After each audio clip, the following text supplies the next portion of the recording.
LIC music purchase mix by Deepak दीवाना।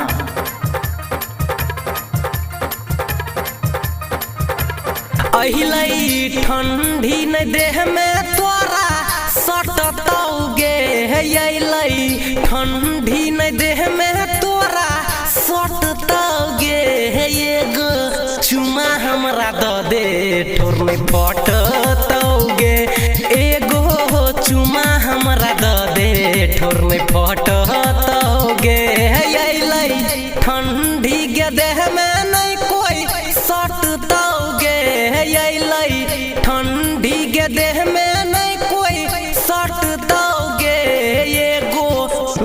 हमरा the they ठोर में फटतौगे एगो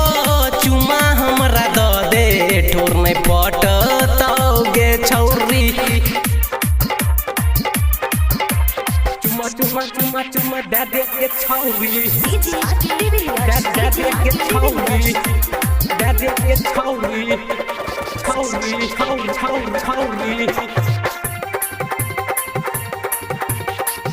कुहनो भैसलिंग कहाँ मुन करतोगे मान ले बात हमर हमें त ठोर सरतोगे हे गई छौरी कुनो भैसलिंग नहीं कहाँ मुँह करता होगे मान ले बात हमर नहीं त ठोर सरतो छौरा देखिए कछौरी लाइन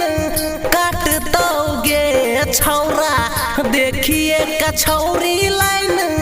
काटतोगे एगो हमरा द दे ठोर में फटतौगे एगो चुमा हमरा द दे ठोर में फटतौगे छौरिया सुन ले चुमा दे दे के छौरी दे दे के छौरी दे दे के छौरी